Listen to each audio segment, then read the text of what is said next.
Hello, क्या हाल है दोस्तों? आप लोग कैसे हैं? ठीक ठाक हैं? तो आज हम अपना लेक्चर कंटिन्यू करते हैं वही लूपिंग स्ट्रक्चर से। लास्ट लेक्चर 4 के अंदर हमने लूपिंग स्ट्रक्चर्स को डिस्कस किया था कि किन कंडीशन में, किन सिचुएशंस में हम लूप्स को यूज़ करते हैं। जब हमें एक ही सेट ऑफ इंस्ट्रक्शंस को बार बार रिपीट करना हो तो वहाँ पर हम लूप्स को यूज़ करते हैं। ठीक है, तो ये हमने एक बेसिक क्राइटेरिया डिस्कस किया था लूप्स को यूज़ करने का अपने प्रोग्राम में, कंप्यूटर प्रोग्राम्स में। फिर हमने ये डिस्कस किया था कि जी दो टाइप के लूपिंग स्ट्रक्चर्स होते हैं। एक डेफिनेट लूपिंग स्ट्रक्चर्स होते हैं और एक इनडेफिनेट लूपिंग स्ट्रक्चर्स होते हैं। तो जो डेफिनेट लूपिंग स्ट्रक्चर्स होते हैं उसमें नंबर ऑफ आइट्रेशंस क्या होती हैं, हमें नोन होती हैं। ठीक है, तो और जो इनडेफिनेट लूपिंग स्ट्रक्चर्स होते हैं उसके अंदर हमें नंबर ऑफ आइट्रेशंस नोन नहीं होती। वो डिपेंड करता है कि जब तक कंडीशन ट्रू रहती है आपका लूप एग्जीक्यूट होता रहता है, वो सेट ऑफ इंस्ट्रक्शंस को रिपीट करता है। और जैसे ही कंडीशन जो है वो आपकी फॉल्स होती है या टर्मिनेटिंग कंडीशन आ जाती है तो लूप टर्मिनेट हो जाता है। तो इसका मतलब ये हुआ कि जो डेफिनेट लूपिंग स्ट्रक्चर्स हैं वो जो है वो नंबर ऑफ आइट्रेशंस अगर आपकी नोन होंगी, ऐसी सिचुएशन एक ऐसा सिनेरियो आपको दिया गया है जहाँ पे नंबर ऑफ आइट्रेशंस नोन है, आपके पास लेट से एक क्लास के अंदर 100 स्टूडेंट्स हैं और उनको आपने 100 स्टूडेंट्स को जो है वो क्या करना है, उनके मार्क्स के अंदर 10 का इंक्रीमेंट करना है। उनके टोटल स्कोर में, उनके रिजल्ट कार्ड के अंदर या उनका फाइनल स्कोर जो भी हुआ है उसके अंदर 10 का इंक्रीमेंट करना है। ठीक है, तो इसका मतलब ये है कि आपको लूप कितनी दफ़ा तक चलाना है, 100 टाइम्स तक चलाना है। अगर आपके पास सिचुएशन ऐसी है कि आपकी ऑर्गेनाइजेशन में, आपके डिपार्टमेंट में जो है वो 50 एम्प्लॉयज़ हैं और 50 एम्प्लॉयज़ को आपने 1000 का इंक्रीमेंट देना फाइनल जो भी आपकी नेक्स्ट मंथ की सैलरी होगी उसके अंदर। तो अब हमें पता है कि जी हमारे पास 50 एम्प्लॉयज़ हैं तो हमें 50 टाइम्स तक ही लूप चलाना है और उसमें हर एम्प्लॉय के अगेंस्ट में 1000 का इंक्रीमेंट कर देना उसकी सैलरी के अंदर। तो ये कुछ सिचुएशंस हैं जो मैंने आपको बताई कि ये डेफिनेट लूपिंग स्ट्रक्चर की सिचुएशंस है कि जहाँ पे नंबर ऑफ आइट्रेशंस मुझे पहले ही पता है। तो इस सिचुएशन में मैं फॉर के लूप को या फॉर रेंज के लूप को यूज़ करूँगा और नंबर ऑफ आइट्रेशंस के पता होने की बेस के ऊपर मैं अपना टास्क जो भी मैं अचीव करना चाहता हूँ कंप्यूटर प्रोग्राम से वो मैं अचीव करा लूँगा। ठीक है, बट कुछ कंडीशंस ऐसी भी होंगी जहाँ पे मुझे नंबर ऑफ आइट्रेशंस नहीं पता। वो कंडीशन पे डिपेंड करता है कि जब तक वो कंडीशन ट्रू रहेगी, जब तक लूप चलता रहेगा, जैसे ही वो कंडीशन फॉल्स होगी तो लूप टर्मिनेट हो जाएगा। यहाँ पर मुझे नंबर ऑफ आइट्रेशंस नहीं पता। अगर फॉर एग्जांपल आपने एक डाटा एंट्री का प्रोग्राम बनाया है, ये सिचुएशन इस तरह से बन सकती है कि एक डाटा एंट्री का आपने प्रोग्राम बनाया जहां पर आप क्या कर रहे हैं, किसी भी पर्सन का फर्स्ट नेम, उसका लास्ट नेम और उसकी नेशनैलिटी यानी कि वो किस कंट्री से बिलोंग करता है वो आप इनपुट ले रहे हैं। और आपने जो है वो जो भी डेटा एंट्री ऑपरेटर है उसको ये नहीं पता कि भाई कितने लोग जो हैं वो आएंगे और उनके कितनों का डेटा आपने इनपुट करना है। जब तक के काउंटर पे लोग आते जाएंगे, फर्ज कर लें ऐसा हो सकता है कि अगर आपकी 9 to 5 काउंटर्स ओपन हैं डाटा एंट्री के, ठीक है, और सुबह 9 बजे से लेके 5 बजे तक आपने डाटा को एंटर रखना है, एंटर करना है, तो मुझे तो नहीं पता कि भाई कितने लोग आए। हो सकता है एक दिन के अंदर 9 to 5 के रेंज के अंदर जो है वो टाइम के अंदर लेट से हो सकता है कभी 200 लोग आ जाएं, हो सकता है कभी 500 लोग आ जाएं, हो सकता है कभी 1000 लोग आ जाएं, हो सकता है कभी 2000 लोग आ जाएं, हो सकता है कभी 15 लोग हों खाली, हो सकता है कभी 50 लोग हों। तो इस कंडीशन में मेरे पास कहीं पर भी मुझे नंबर ऑफ आइट्रेशंस कंफर्म नहीं है। मुझे ये नहीं पता कि जी कब जो है वो मुझे इस लूप को टर्मिनेट करना है। हाँ, एक कंडीशन है कि मेरा जो टाइम है वो 9 बजे से स्टार्ट होगा और 5 बजे तक मेरा टाइम है, उस वक्त तक मैंने डेटा इनपुट लेना है। अब उस पर नंबर ऑफ आइट्रेशंस कितनी भी हो सकती हैं, कितने भी लोग आ सकते हैं। 1000 लोग आए तो मुझे 1000 लोगों के लिए डेटा इनपुट लेना है, 2000 लोग आए 2000 लोगों के लिए इनपुट लेना है, 5000 लोग आए 5000 लोगों के लिए इनपुट लेना है डेटा। हाँ, लेकिन लेना इस टाइम रेंज के अंदर है।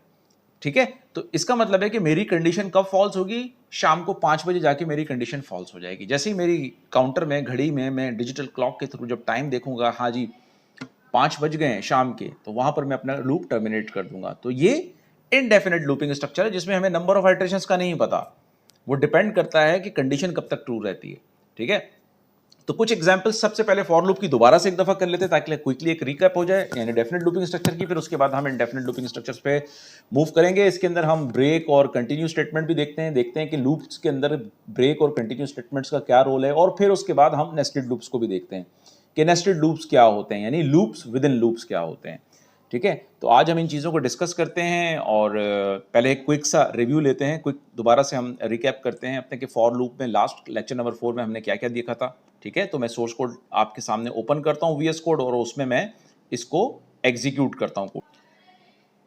ठीक है दोस्तों, तो ये हमने अपना जो वीएस कोड है उसको ओपन किया है और हम रिकैप कर रहे हैं फॉर लूप इन लिस्ट को एंड रेंज को। तो हम जल्दी से क्विकली से लिस्ट क्रिएट करते हैं। लिस्ट वन आपको पता है सीक्वेंशियल डेटा स्ट्रक्चर है, सीक्वेंस में डेटा को स्टोर करता है। हम एक फ्रूट लिस्ट लेते हैं जस्ट लाइक एरे, इसको हम एरे भी कह सकते हैं, और इसमें डुप्लीकेशन ऑफ वैल्यूज़ अलाउड होती हैं। इसमें हम मुख्तलिफ डेटा टाइप्स का डेटा एक ही लिस्ट के अंदर स्टोर कर सकते हैं। इसमें हम स्ट्रिंग को भी स्टोर कर सकते हैं, इसमें हम इंटीजर को भी कर सकते हैं, बूलियन को भी कर सकते हैं। ये मेरे प्रीवियस लेक्चर में हमने बता दिया है। ठीक है, तो यहाँ पर ये हमने 3 फ्रूट्स लिए। अब हम इस लिस्ट को प्रिंट कराते हैं। फॉर का लूप यूज करेंगे इन लिस्ट का, फॉर इन, और आगे आएगा आइटरेबल, आइटरेबल का नाम आएगा। तो लिस्ट एक आइटरेबल ऑब्जेक्ट है जो कि आइटरेट कर सकता है, आइट्रेशन कर सकता है। ठीक है, फॉर आई एन या let's say for x in list one, और उसके बाद हम प्रिंट कर लेंगे अपने वेरिएबल एक्स को। तो होगा क्या कि ये लिस्ट वन आइटरेट करेगी एक एक आइटम। फॉर का लूप क्या करेगा, जब हम फॉर के लूप को लिस्ट के साथ यूज करते हैं तो फॉर का लूप जो है लिस्ट में दिए गए हर आइटम को क्या करता है, वन बाय वन एक्सेस करता है, और उसके ऊपर हमें जो भी ऑपरेशन परफॉर्म करने हो हम परफॉर्म कर सकते हैं। इसको कहते हैं फॉर लिस्ट लूप। ठीक है, और ये जो फॉर का लूप लिस्ट के ऊपर या फिर आइटरेबल्स पर, इनको कहते हैं iterables. List is an iterable objects, iterables पर जब भी अप्लाई होगा फॉर का लूप तो वो क्या करेगा, वो वन बाय वन उस आइटरेबल के हर एलिमेंट को एक्सेस करेगा और उसके ऊपर आपने जो भी ऑपरेशन परफॉर्म करना है आप कर सकते हैं। लेट्स से आप लिस्ट के जो वो आइटम्स हैं, आप तमाम लिस्ट के आइटम्स को प्रिंट कराना चाहते हैं, तो एक तरीकेकार ये है, for x in list one कर दें। नाउ लिस्ट के हर आइटम को वन बाय वन ये एक्सेस करेगा फॉर का लूप और प्रिंट करेगा।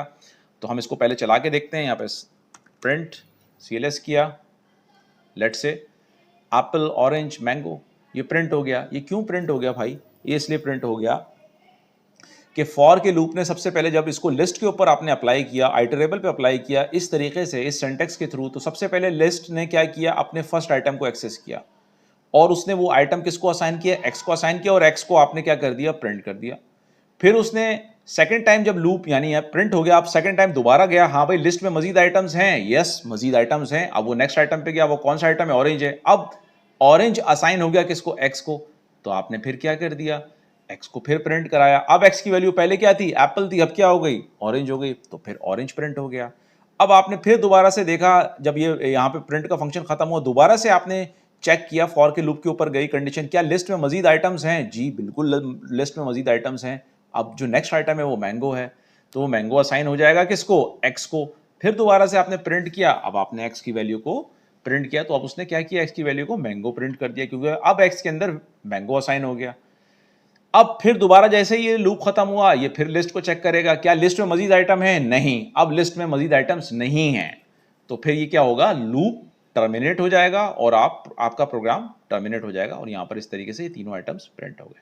ठीक है, तो ये एक वे है लूप को चलाने का, फॉर लिस्ट लूप को चलाने का। ठीक है, इस तरीके से हम आइटरेबल्स को यूज करते हुए प्रिंट करा सकते हैं, उन पे कोई ऑपरेशन परफॉर्म कर सकते हैं। लेट से मैं ये कर सकता हूं कि जी जितने भी इसमें ऑपरेशन में मैं ये कर सकता हूं कि जो भी आइटम प्रेस हो, जो भी आइटम प्रिंट हो लिस्ट का, उसके अंदर क्या अपेंड हो जाए, उसमें अपेंड क्या हो जाए, यानी कि जो भी आइटम आ रहा है उसके अंदर कॉन्केटिनेशन में कर सकता हूँ। लिस्ट में एक ऑपरेशन होता है उसको कहते हैं कॉन्केटिनेशन, और कॉन्केटिनेशन में एप्पल में मैं ये कर देता हूँ एप्पल फ्रूट, यानी कि जो भी आइटम आएगा उसके अंदर क्या अपेंड हो जाए, फ्रूट अपेंड हो जाए, Apple fruit, orange fruit, mango fruit. तो अब जब मैं चलाऊंगा तो हर एलिमेंट के साथ क्या अपेंड होगा, लिस्ट के फ्रूट। तो अब यहां पर मैं क्या कर रहा हूं, देखें, हर एलिमेंट के साथ मैंने ये फ्रूट का कॉन्केटिनेशन की, इस स्ट्रिंग की। तो मैं इस तरह के मुख्तलिफ ऑपरेशन लिस्ट के ऑब्जेक्ट के ऊपर, जब भी मैं फॉर के लूप के थ्रू उसको आइटरेट करता हूं, पूरी लिस्ट को ट्रेवर्स करता हूं, तो उस पर मैं मुख्तलिफ ऑपरेशन हर एलिमेंट्स पे अप्लाई कर सकता हूं। तो इस पर्पस के लिए फॉर लिस्ट का लूप बहुत ही ज़्यादा यूजफुल होता है। ठीक है, अब हम ज़रा देखते हैं कि जी फॉर का लूप हम रेंज में कैसे यूज़ कर सकते हैं। लेट्स से मैंने ये कहा कि जी एक एक वेरिएबल है, लेट्स से एक वेरिएबल है, उसका नाम है CNT, ठीक है। CNT का लूप है, या फॉर रेंज का हम लूप लगाते हैं, for i is equal to i in range. Range आपको पता है ये वो मेथड है जो कि आपको रेंज देता है नंबर्स की, 1 से लेके मैंने कहा कि 10 टाइम्स तक चलाना है, तो हमेशा जो भी लास्ट एलिमेंट है उसमें +1 करेंगे तो वो 10 टाइम्स तक चलेगा। और ये स्टार्ट कहां से होगा? लूप 1 से होगा, और ऑटोमेटिक एक एक का इंक्रीमेंट करेगा, और वो वैल्यू किसको असाइन करेगा? आई को असाइन करेगा। और आई ये चेक करेगा क्या उसकी वैल्यू, ये लूप टर्मिनेट कैसे होगा? जब आई की वैल्यू क्या हो जाएगी? जब आई की वैल्यू 11 हो जाएगी। जैसे ही अगर जब तक आई लेस देन रहेगा लास्ट वैल्यू से, ये लूप चलता रहेगा, और आई की वैल्यू में यानी कि रेंज उसको एक एक वैल्यू इंक्रीमेंट करके देता रहेगा, असाइन करता रहेगा। ठीक है, तो उसको चला के देखते हैं जी ये कैसे चलता है। एक तरीकेकार ये है कि मैं सिंपली आई की वैल्यू प्रिंट करा लूं। नाउ प्रिंट आई, तो 1 से लेके प्रिंट आई, तो मेरे पास क्या होगा? 1 से लेके और ये 10 तक आइटम प्रिंट हो जाएंगे। ठीक है, एक तो तरीकेकार ये है कि मैंने इसको प्रिंट कर लिया। अच्छा, मैं ये ऊपर वाले जरा सोर्स कोड को कमेंट आउट कर देते हैं ताकि इसमें आप कंफ्यूज ना हो लिस्ट वाले को। अब यही मेरा लूप चलेगा, तो मेरे पास क्या होगा? 1 से लेके 10 तक आइटम्स जो है प्रिंट हो गए। लेट्स से मैं इसके ऊपर कोई ऑपरेशन परफॉर्म करना चाहता हूं। मैं चाहता हूं कि जी मैं ये कर लूं कि मैं ये आइडेंटिफाई कर लूं कि 1 से लेके 10 तक जो मेरे पास नंबर आ रहे हैं, इसमें ऑड नंबर्स कितने हैं और इवन नंबर्स कितने हैं। तो जब मुझे इस इन तमाम नंबर्स में जैसे ही मेरे पास ऑड नंबर आए तो मैं ये प्रिंट कर दूं ये ऑड नंबर है, और जैसे ही मेरे पास इवन नंबर आए तो मैं ये प्रिंट कर दूं ये इवन नंबर है। ठीक है, ऑड नंबर आए तो ऑड नंबर प्रिंट करूं, इवन नंबर आए तो इवन नंबर प्रिंट करूं, और आगे वो नंबर प्रिंट कर दूं।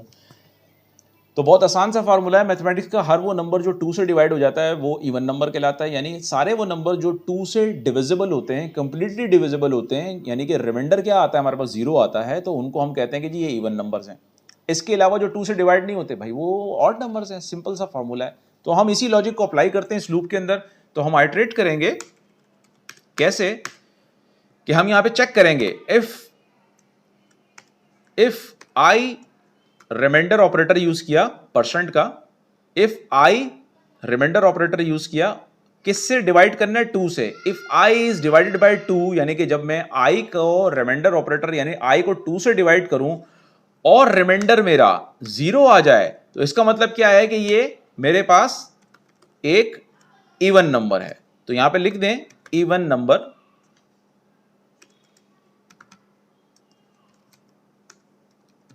ठीक है, इवन नंबर है, और इवन नंबर की जगह पे नंबर प्रिंट कराना है जो आई का एक्चुअल नंबर फाउंड हुआ है, तो वहां पर मैं इसको एक फॉर्मेटेड स्ट्रिंग लेता हूं और यहां पर मैं आई की वैल्यू प्रिंट कर लेता हूं। ठीक है जी। एल्स, ये सेकंड कंडीशन है इफ की, ये हम कंडीशनल स्ट्रक्चर कर चुके हैं। एल्स, अगर लेट से वो जो भी नंबर है वो 2 से डिविजिबल अगर नहीं हुआ, यानी रिमाइंडर की वैल्यू 0 नहीं है, यानी आई डिवाइडेड बाय 2 अगर 0 नहीं आया, तो इसका मतलब क्या है कि वो मेरे पास एक ऑड नंबर है। तो यहां पे मैं प्रिंट कर लूंगा जनाब ये मेरा ऑड नंबर है। ठीक है जी, यहां पे मैंने किया ऑड नंबर।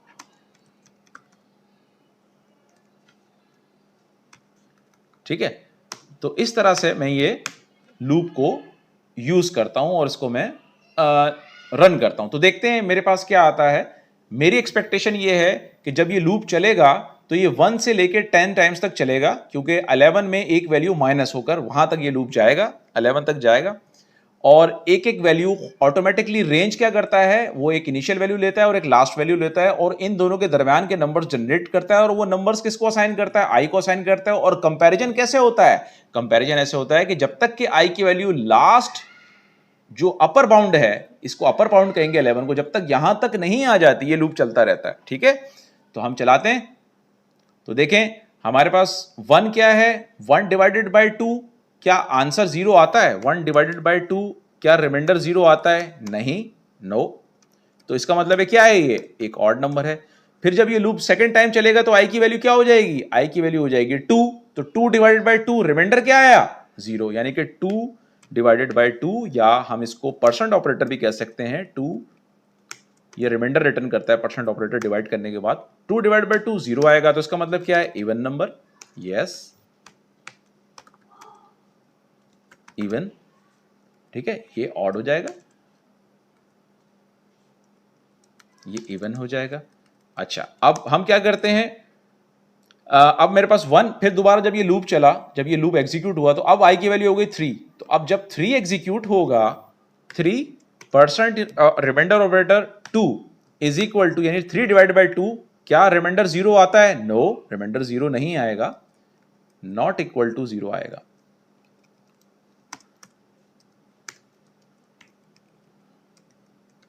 यहां पे इक्वल टू 0 आएगा। तो यहां जब नॉट इक्वल टू 0 आएगा तो ये इवन होगा, ऑड होगा? ये ऑड होगा, सिंपल। अच्छा, इसी तरीके से जब 4 के लिए जब ये लूप चलेगा, 4 डिवाइडेड बाई 2, तो क्या रिमाइंडर 0 आएगा? Yes, remainder is equal to 0 होगा। इन दैट केस ये क्या प्रिंट करेगा? ये प्रिंट करेगा इवन, ठीक है। तो इस तरह से ये लूप चलता रहेगा, और ये कब तक चलेगा? 10 टाइम्स तक चलेगा। तो इसमें इस पूरे लूप के दौरान जब ये लूप चल रहा होगा, आइटरेट कर रहा होगा, जितने इवन नंबर्स हैं उनके वो इवन नंबर्स आइडेंटिफाई हो जाएंगे, वो सॉर्ट आउट हो जाएंगे, वो सेपरेट हो जाएंगे, सेग्रीगेट हो जाएंगे, उनको आप निकाल लेंगे, एक्सट्रैक्ट कर लेंगे। और जितने ऑड नंबर्स होंगे उनको आप सेपरेट कर लेंगे, आपको पता चल जाएगा भाई ये ऑड है। अगर 2 से कंप्लीटली डिवाइड हो गया, रिमाइंडर 0 आया तो इवन है, और अगर नहीं हुआ तो ऑड है, सिंपल, ठीक है। तो ये हमारे पास एक फॉर्मूला होता है इवन और ऑड नंबर्स को निकालने का, जिसको हम इस लूपिंग स्ट्रक्चर के थ्रू कंट्रोल कर सकते हैं। तो जितने भी आपको नंबर्स के बिटवीन इवन और ऑड नंबर्स निकालने हो, तो इस तरीके से आप निकाल सकते हैं। तो ये फॉर का लूप था जहां पे नंबर ऑफ आइटरेशंस मुझे पता थी, डेफिनेट लूपिंग स्ट्रक्चर था। अब मैं जा रहा हूं करने के लिए काम व्हाइल के लूप पे, यानी कि हम जो काम करने जा रहे हैं, मैं इसको भी कमेंट आउट कर देता हूं ताकि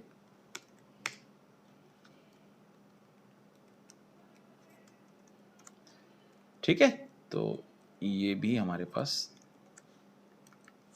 मल्टी लाइन कमेंट देते हैं हम, ताकि मल्टीपल लाइंस कमेंट आउट हो जाए, ठीक है। तो ये अब मेरा पूरा प्रोग्राम कमेंट हो गया। अब मैं करने जा रहा हूं जनाब क्या, अब मैं यूज करने जा रहा हूं इनडेफिनेट लूपिंग स्ट्रक्चर्स को। किनको यूज करने जा रहा हूं? Indefinite looping structure.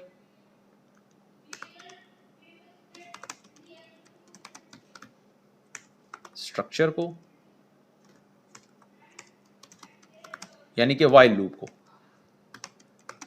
ठीक है। अब व्हाइल का लूप जो है हम कैसे रन करेंगे? सिंपल सा सिंटैक्स है, व्हाइल, और आगे हम देते हैं, पहले मैं आपको एक एल्गोरिथमिक स्टाइल में बता रहा हूं, फिर मैं इसका प्रॉपर सिंटैक्स देता हूं। तो व्हाइल, उसके बाद हम देंगे कंडीशन, ये कंडीशन बूलियन कंडीशन होगी। फिर हम क्या देंगे? Boolean condition. अगर तो boolean condition is equal to true होगी तो ये लूप चलेगा।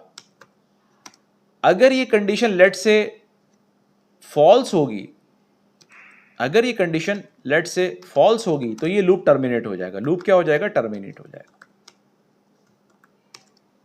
ठीक है, लूप टर्मिनेट। अदरवाइज जब तक ट्रू रहेगी लूप रन रहेगा, ठीक है, ठीक है। तो ये हमारे पास एक है, और उसके बाद हम कोलन का साइन यूज करेंगे, एंड देन फिर हम उसके ऊपर जो भी हमने इंस्ट्रक्शंस, लेट से कोई चीज प्रिंट करनी है, कोई इनपुट लेनी है, व्हाटएवर जो भी हमारी प्रोग्रामिंग लॉजिक है, जिसके लिए हम ये प्रोग्राम बिल्ड कर रहे हैं, किसी भी टास्क को अचीव करने के लिए जो भी काम कर रहे हैं, वो उसके अंदर फिर लूप में आइटरेट होता रहेगा और चलता रहेगा। तो ये अब हम करके देखते हैं कि व्हाइल के लूप में हम इसको कैसे यूज कर सकते हैं। हम क्या करने जा रहे हैं, हमें नंबर ऑफ आइटरेशंस नहीं पता, ठीक है। ये डिफरेंस है बेसिक फॉर लूप में और व्हाइल लूप में। जब हमें नंबर ऑफ आइटरेशंस नहीं पता, तो इसका मतलब ये है कि भाई मुझे पता ही नहीं है कि नंबर ऑफ आइटरेशंस कितनी है, तो इसका मतलब ये है कि यहां पर मैं इनडेफिनेट लूपिंग स्ट्रक्चर को इस्तेमाल करूंगा। सिनेरियो ये है कि मैं इनडेफिनेट लूपिंग स्ट्रक्चर को इस्तेमाल करूंगा। अब लेट्स से जो एग्जांपल अभी मैंने शुरू में डिस्कस की कि जी हम एक ऐसा करते हैं कि डेटा एंट्री की एप्लीकेशन बनाते हैं, और मुझे नहीं पता कि जी कब तक ये डेटा इनपुट इसमें होगा। लेट्स से मैं ये एक इनिशियल लेवल पर जो भी इसका डेटा एंट्री ऑपरेटर है उसके ऊपर ये छोड़ देता हूं। जब तक वो इनपुट देना चाहे प्रोग्राम उससे इनपुट लेता रहेगा। जब उसका इस तरह समझे कि वो खुद से डिसाइड कर ले कि जी हाँ यार अब बस मैंने बहुत भाई इनपुट ले लिया, आज के दिन बस इतना ही मैंने काम करना है, और वो अब लूप टर्मिनेट कर दें, तो जब वो कहेगा डेटा एंट्री ऑपरेटर, तो प्रोग्राम फिर अपने लूप को टर्मिनेट कर लेगा, अदरवाइज वो टर्मिनेट नहीं करेगा। हो सकता है वो 3 डेटा सेट्स को इनपुट ले, 3 यूजर्स का डेटा इनपुट ले और उसके बाद वो कहे कि नहीं भाई ठीक है बस मैंने टर्मिनेट करना है प्रोग्राम को कर दे। हो सकता है वो 5 यूजर्स का डेटा इनपुट ले और उसके बाद टर्मिनेट कर दे। हो सकता है वो 1 यूजर का डेटा इनपुट ले और उसके बाद टर्मिनेट कर दे। हो सकता है वो 6 यूजर्स का डेटा इनपुट ले। नंबर ऑफ आइटरेशंस डेफिनेट नहीं है, नोन नहीं है। तो इन दैट केस हम क्या करते हैं, हम इनडेफिनेट लूपिंग स्ट्रक्चर्स को इस्तेमाल करेंगे, यानी कि व्हाइल लूप को इस्तेमाल करेंगे। और अब हम देखते हैं कि हम ये कैसे करते हैं काम। ठीक है जी, तो शुरू करते हैं।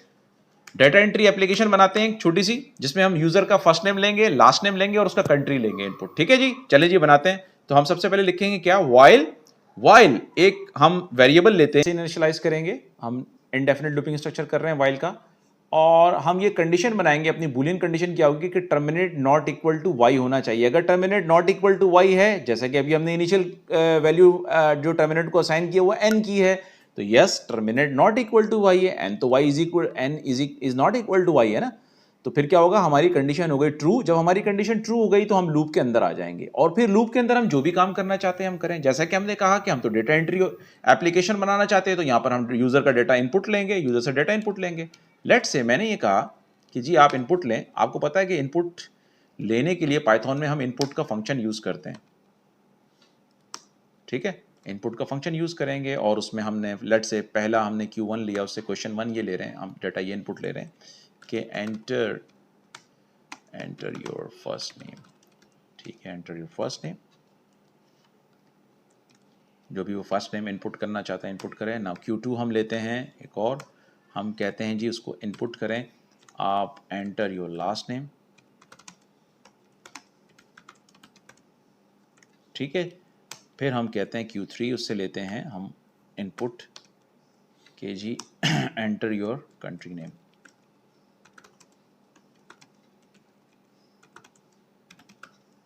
ठीक है, नाउ अब हम क्या करते हैं, हमने ये तीनों इनपुट ले लिए Q1, Q2 एंड Q3। अब हम इसमें प्रिंट कर देते हैं जी, प्रिंट करें your full name. Your full name is, full name में हम क्या करते हैं, फॉर्मेटेड स्ट्रिंग लेते हैं, और यहां पर हम Q1 लेते हैं प्लस कॉन्केटिनेट करते हैं Q2 को उसके साथ। ठीक है, और टाइटल केस में करते हैं। ठीक है, टाइटल केस यानी कि टाइटल केस ये होता है कि जो फर्स्ट लेटर होगा वो कैपिटल होगा आपका टाइटल केस में। अब ये स्ट्रिंग मेथड हम सब यूज़ कर चुके हैं, हम सबको मालूम है कि क्या करते हैं स्ट्रिंग मेथड, हम ये कर चुके हैं प्रीवियस लेक्चर्स में, यूज़ भी कर चुके हैं और हमें पता भी है। तो हम अपना फुल नेम प्रिंट करवाते हैं। ठीक है, एंड और उसके बाद हम क्या करते हैं, यू आर फ्रॉम, और उसका कंट्री नेम प्रिंट करते हैं, यू आर फ्रॉम, और आगे कंट्री नेम क्या है, Q3, और वो भी हम टाइटल केस में करते हैं। ठीक है, अच्छा नाउ उसके बाद हम अगेन एक इनपुट लेते हैं यूजर से, और उससे पूछते हैं क्या वो इस प्रोग्राम को टर्मिनेट करना चाहता है या फिर वो मजीद डेटा इनपुट करना चाहता है। तो वो क्वेश्चन हम कैसे करते हैं, उससे हम इस तरह कर सकते हैं कि हम उससे टर्मिनेट में ही इनपुट लेते हैं, वेरिएबल में इनपुट, और उससे हम ये पूछेंगे अब कि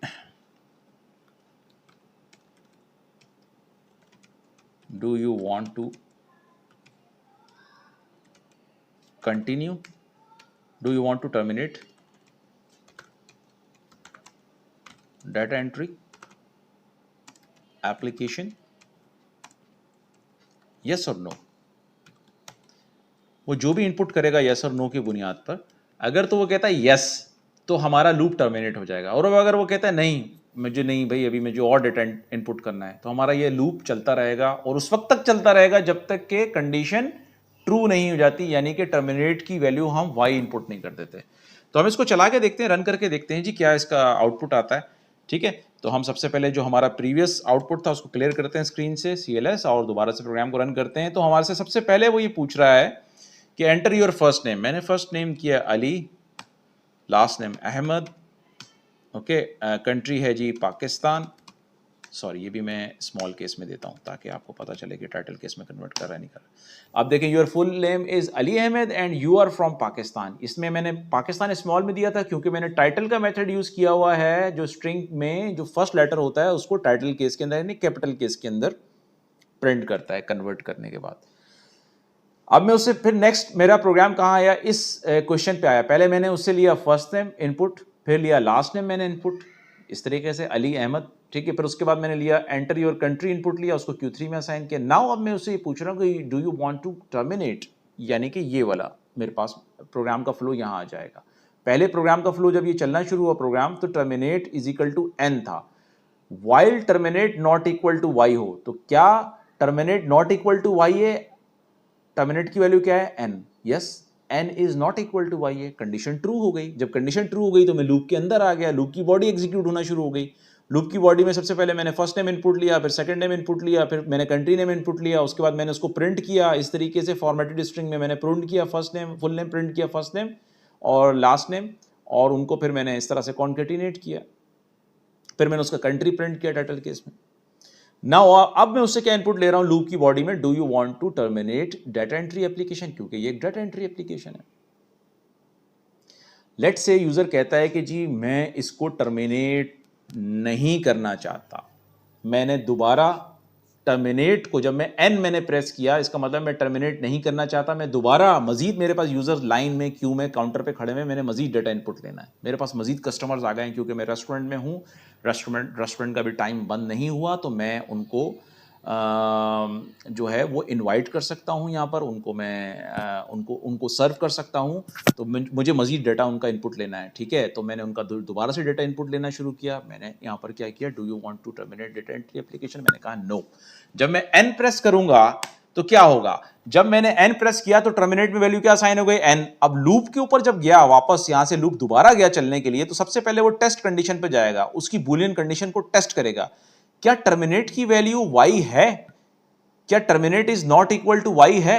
yes, terminate is not equal to Y है, क्योंकि मैंने टर्मिनेट में क्या वैल्यू दी है? एन दिया है। अभी मैंने टर्मिनेट में क्या वैल्यू दी है? एन दिया है। तो n is not equal to y, yes, condition true हो गई। दोबारा से लूप की बॉडी में आ जाऊंगा। अब दोबारा से मैं इनपुट देना शुरू हो गया। जी मैंने दिया जी Nasir Khan and USA country name, ठीक है। अब इसने पूरा फुल नेम प्रिंट किया कि जी your full name is Nasir Khan and you are from USA, title case के अंदर प्रिंट किया। अब अगेन फिर दोबारा से मैं उससे इनपुट ले रहा हूं, do you want to terminate data entry application, yes और नो। मैंने कहा नहीं जी, मेरे पास तो अभी कस्टमर बहुत ज़्यादा हैं, अभी मैं नहीं इसको टर्मिनेट करना चाहता। मैंने दोबारा एन उसको इनपुट किया। जब मैंने एन इनपुट किया है तो टर्मिनेट की वैल्यू, यानी टर्मिनेट की वेरिएबल को क्या वैल्यू असाइन हो गई? दोबारा से एन असाइन हो गया। अब जब ये दोबारा से लूप अपनी टेस्ट कंडीशन पे जाएगा चेक करने के लिए, क्या terminate is not equal to Y है? Yes, terminate is not equal to Y है, कंडीशन ट्रू होगी। जब कंडीशन ट्रू होगी तो दोबारा से हम लूप की बॉडी में आ जाएंगे। कहने का मकसद ये है कि ये लूप कब तक चलेगा? ये लूप उस वक्त तक चलेगा जब तक के आप क्या करेंगे? जब तक के आप वाई प्रेस नहीं करेंगे, जब तक के कंडीशन ट्रू नहीं होगी। जब तक के कंडीशन ट्रू नहीं, यानी कि टर्मिनेट की वैल्यू वाई नहीं होगी, ये कंडीशन जब तक मीट नहीं होगी, ये लूप चलता चला जाएगा। अब नोबडी नोस कि भाई ये कब तक ऐसा होगा। हमें नंबर ऑफ हाइड्रेशंस नहीं पता, मुझे नहीं पता कंफर्म कि कब रेस्टोरेंट बंद होगा, कब कस्टमर्स नहीं आएंगे इस रेस्टोरेंट के अंदर, कब ये काउंटर क्लोज होगा। हो सकता है 2 कस्टमर आए, हो सकता है 10 कस्टमर आए, हो सकता है 1000 कस्टमर आए, हो सकता है 500 कस्टमर आए। तो जब तक मेरे टाइम्स, या तो मेरा टाइम एंड हो जाए रेस्टोरेंट को ओपन और क्लोज करने का, या तो ये टाइम हो जाए, देन मैं अपना काउंटर क्लोज करूंगा। तो एक काउंटर क्लोजिंग टाइम होगा ना मेरा, बट नंबर ऑफ आइटरेशंस मुझे नहीं पता इसमें कितनी होगी, ये मैं अननोन है। ये तो डिपेंड करता है कि कितने कस्टमर्स आते हैं, कितने क्लाइंट्स आते हैं, कितने लोगों को मुझे डाटा एंटर करना होता है, ठीक है। तो जैसे मैंने यहां पर भी किया कनाडा जी एंटर कंट्री। अब मेरे से अगेन वो ये क्वेश्चन कर रहा है कि do you want to terminate data entry application.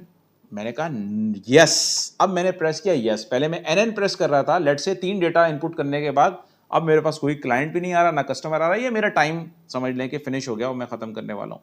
अब मैंने किया यस। जब मैं वाई प्रेस करूंगा तो कंडीशन क्या हो जाएगी? जब वाई प्रेस करने के बाद टर्मिनेट को वैल्यू क्या साइन होगी? वाई की। अब ये जब यहां जाएगा लूप पर और ये कहेगा कि while terminate not equal to Y, क्या terminate not equal to Y है? नो, टर्मिनेट तो अब इक्वल टू वाई हो गया, तो ये कंडीशन क्या हो गई? फॉल्स हो गई। तो आप लूप से क्या हो जाएंगे? बाहर आ जाएंगे, ठीक है। तो अब मैं जब वाई प्रेस करूंगा तो देखिए मैं लूप से बाहर आ गया, प्रोग्राम मेरा टर्मिनेट हो गया। आगे मैंने कुछ स्टेटमेंट दी भी नहीं है, तो इसलिए प्रोग्राम ही खत्म हो गया। तो ये देखा आपने, ये है इंडेफिनिट लूपिंग स्ट्रक्चर, कि जब मुझे नंबर ऑफ आइटरेशंस नोन नहीं है, फॉर का जो था उसमें नंबर ऑफ आइटरेशंस नोन थी, ठीक है। तो ये बेसिक डिफरेंस है जिसको आपने कैच करना है और based on the scenario, based on the situation आपने इन लूपिंग स्ट्रक्चर्स को इस्तेमाल करना है अपने प्रोग्राम में। ठीक है। तो अब हम देखते हैं कि जी हम दो मजीद लूपिंग स्ट्रक्चर्स के पर्सपेक्टिव में दो और स्टेटमेंट्स यूज होती हैं, ब्रेक और एक होती है उसका नाम है कंटिन्यू। तो ब्रेक और कंटिन्यू को हम कैसे इस्तेमाल कर सकते हैं? हम इसके लिए प्रोग्राम बनाते हैं और कुछ कंडीशंस ऐसी बनाते हैं कि जहां पर हम समटाइम्स हमें लूप को कंडीशन मीट होने पर, अभी लूप कंप्लीटली आइटरेट नहीं हो गया होता, समटाइम ऐसा होता है, ऐसी सिचुएशन आ जाती है कि जब हमें लूप को फोर्सफुली ब्रेक करना होता है किसी सर्टेन कंडीशन के ऊपर, या फोर्सफुली लूप के अंदर दोबारा से उसकी इनिशियल जो फेज होता है, जो लूप का टेस्टिंग फेज होता है या लूप का जो इनिशियल पार्ट होता है, हमें वहीं जाना होता है कंट्रोल को लेके। तो इन दैट सिचुएशंस जो है हम ब्रेक एंड कंटिन्यू को यूज करते हैं और इसके थ्रू हम अपनी लॉजिक को बिल्ड करते हैं।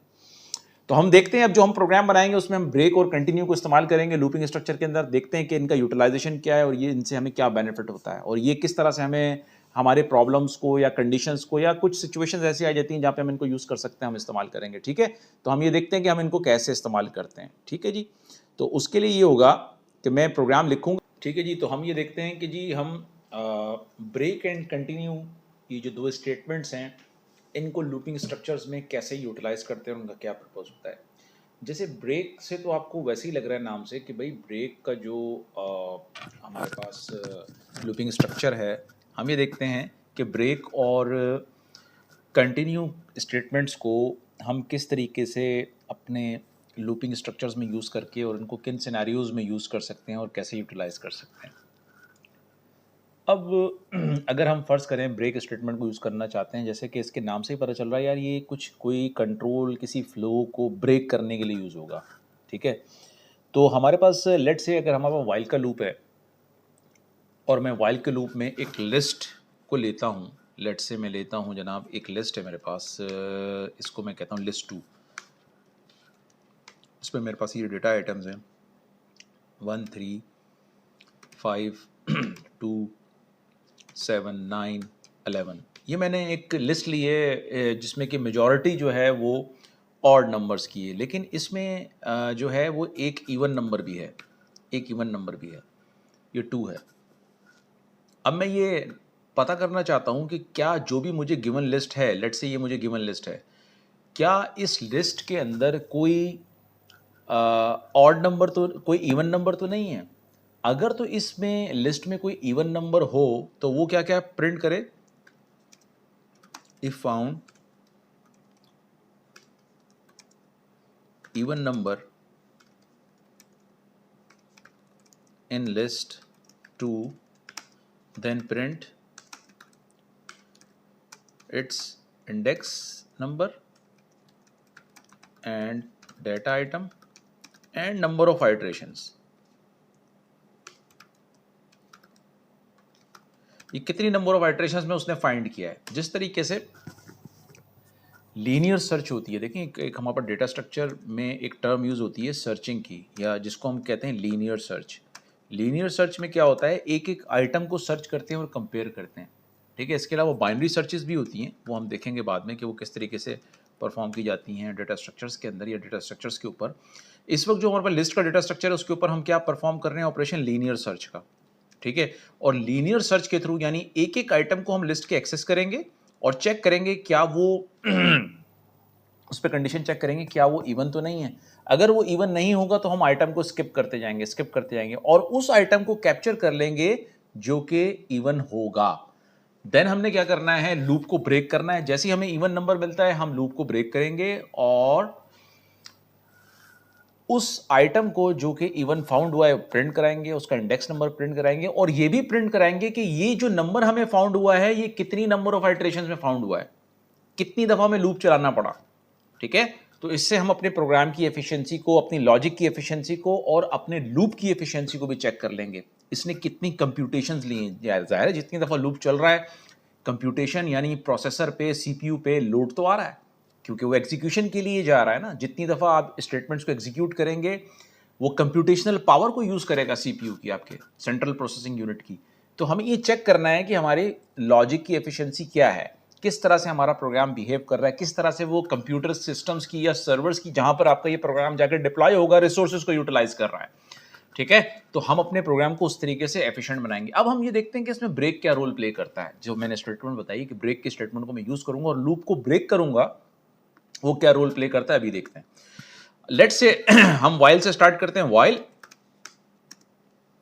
हमारे पास एक वेरिएबल है, मैं एक और वेरिएबल लेता हूं, लेट्स से उसका नाम मैं लेता हूं कि वो है मेरे पास आई की वैल्यू 0 ली। एक मैंने इंडेक्स वेरिएबल लिया, इंडेक्स में भी वैल्यू मैंने 0 असाइन कर दी, जिसमें मैं एरे का इंडेक्स, लिस्ट का इंडेक्स स्टोर करूंगा, जहां पर मेरे पास नंबर फाउंड होगा, इवन नंबर इस लिस्ट में से, इस ऑड लिस्ट में से। और नंबर ऑफ आइट्रेशंस को भी मैं नोट करूंगा, नंबर ऑफ आइट्रेशंस कितनी हुई हैं, number of iterations, number of underscore iterations एक वेरिएबल मैंने ये बनाया, इसको मैंने वैल्यू दी 0। ठीक है, तो ये मेरे वेरिएबल हो गए। अच्छा, इसमें मैं उस आइटम को भी पिक करूंगा जो ऑड है, वो नंबर क्या है, इज इवन नंबर को भी प्रिंट करूंगा, even number is equal to underscore even underscore number. अभी इस वक्त वैल्यू मैंने उसको 0 से इनिशियलाइज किया, ठीक है जी। अब मैं अपनी लॉजिक बिल्ड करने जा रहा हूं। तो मैंने एक एरे डिक्लेयर की लिस्ट 2 के नाम से, ठीक है, जिसमें मेजॉरिटी एलिमेंट्स ऑड हैं। अज्यूम कर लें, हमें नहीं पता कि इसमें किस इंडेक्स नंबर के ऊपर जो है वो इवन नंबर स्टोर हुआ हुआ। वैसे तो लग रहा है कि 0, आपको पता है जितनी भी एरेज होती हैं, लिस्ट होती हैं, वो इंडेक्स 0 से स्टार्ट होती हैं। तो इंडेक्स 0, 1, 2 और 3 पे है, इंडेक्स नंबर 3 पे है, एक हमारे पास फाउंड हुआ है कि एक इवन नंबर मौजूद है। तो अब इवन नंबर को चेक करने की लॉजिक क्या है कि जी उसको 2 से डिवाइड करेंगे और रिमाइंडर ऑपरेटर को यूज करेंगे परसेंट को। तो अगर तो रिमाइंडर हमारे पास 0 आता है, 2 से कंप्लीटली डिवाइड हो जाता है, कंप्लीटली डिविजिबल है, तो इसका मतलब है वो इवन नंबर है। अदरवाइज वो इवन नंबर नहीं है, हम उसकी वैल्यू को, इंडेक्स को नहीं पिक करेंगे, हम उस नंबर को नहीं पिक करेंगे और इवन नंबर की वैल्यू 0 ही रहेगी अगर तो नहीं हुआ कोई भी।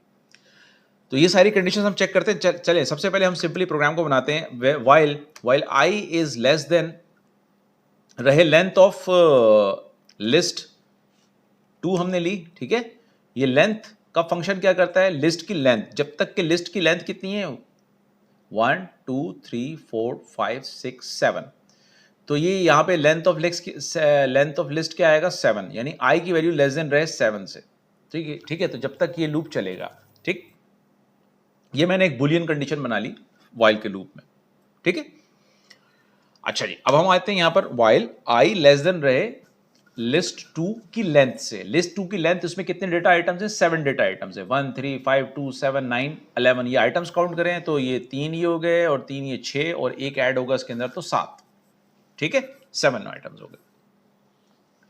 अब हम सबसे पहले क्या करते हैं जनाब, हम ये देखते हैं चेक करते हैं इफ जो भी हमारे पास लिस्ट 2 है उसके इंडेक्स नंबर पे यानी इंडेक्स में आई की वैल्यू क्या होगी, इनिशियली 0 होगी। क्या ये, इसको जब मैं डिवाइड करता हूं 2 से, तो क्या ये इक्वल टू 0 आ रहा है या नहीं आ रहा है। यहां पर हम ये ऑड की, इवन की कंडीशन चेक करेंगे कि क्या जो भी नंबर लिस्ट 2 ऑफ आई %2 क्या वो डिविजिबल है 2 से, और क्या रिमाइंडर 0 आ रहा है। अगर तो वो रिमाइंडर 0 आ रहा है तो सबसे पहला काम क्या करेंगे कि वो जो भी नंबर है उसको हम असाइन करेंगे एरे के, उसको इवन के अंदर, इवन नंबर का हमने एक वेरिएबल लिया था उसके अंदर हम असाइन कर लेंगे। फिर हम क्या करेंगे जनाब, उसका इंडेक्स नंबर भी नोट करेंगे। ये भी हमने किया था कि हम उसका इंडेक्स नंबर भी नोट करेंगे। तो हम इंडेक्स नंबर में क्या नोट करेंगे, आई की वैल्यू जो भी होगी वो जिस इंडेक्स पे भी होगा वो हम इंडेक्स नंबर नोट कर लेंगे, ठीक है जी। एंड देन फिर हम क्या करेंगे, हम इफ के चेक से बाहर आ जाएंगे और अब हम वाइल के ब्लॉक में आ गए और वाइल के ब्लॉक में आकर हम क्या करेंगे कि जी हम i की वैल्यू में 1 का इंक्रीमेंट करेंगे, i is equal to i plus 1 करेंगे, ठीक है जी। ये हमें करना है और नंबर ऑफ आइट्रेशंस को भी हमने काउंट करना है। तो नंबर ऑफ आइट्रेशंस की वैल्यू को भी हम 1 का इंक्रीमेंट करेंगे कि जी एक आइट्रेशन कंप्लीट हो गई, ठीक है। तो जितनी दफा जो आइट्रेशंस कंप्लीट होंगी हम करते जाएंगे और इसको हम एग्जीक्यूट करते जाएंगे, ठीक है। तो इसका मतलब ये है कि जब ये लूप स्टार्ट होगा तो i की वैल्यू क्या होगी, इनिशियली 0, और लेंथ ऑफ लिस्ट 2 का मतलब है यहां पर वैल्यू क्या आएगी, 7 आएगी। उसका मतलब है इफ लिस्ट 2 ऑफ आई का मतलब है आई की वैल्यू 0, यानी कि पहले 1 ये एक्सेस होगा, आइटम 0 पर क्या है, लिस्ट 2 के 0 पर क्या है 1 है। तो 1 कंपेयर होगा, यानी कि लिस्ट 2 ऑफ आई की जगह पर क्या आएगा, पहले वैल्यू आएगी 1। क्या 1 डिवाइडेड बाय 2 होता है? नहीं, 1 डिवाइडेड बाय 2 तो नहीं होता, इसका आंसर तो 0 नहीं आता। तो कंडीशन क्या हो जाएगी, इफ की फॉल्स हो जाएगी, तो ये स्किप हो जाएगा और ये आएगा नेक्स्ट स्टेटमेंट पे इफ के बाद, यानी आई की वैल्यू में 1 का इजाफा हो जाएगा। आई की वैल्यू हो जाएगी 0 + 1 1 हो जाएगी अब आई की वैल्यू। और नंबर ऑफ आइट्रेशंस भी क्या हो जाएंगी, उनमें भी 1 का इंक्रीमेंट हो जाएगा, 1 हो गई आइट्रेशन कंप्लीट। अब हम दोबारा से ऊपर चले गए टेस्ट कंडीशन में। अब आई की वैल्यू क्या है, अब आई की वैल्यू है 1 और लिस्ट ऑफ 2 जो है वो क्या हो जाएगी हमारे पास, क्या 1 जो है वो लेस देन है 7 से? यस, 1 इज लेस देन 7, क्योंकि 7 है लेंथ लिस्ट की। बिल्कुल सही है, कंडीशन ट्रू है वाइल की, हम आ जाएंगे।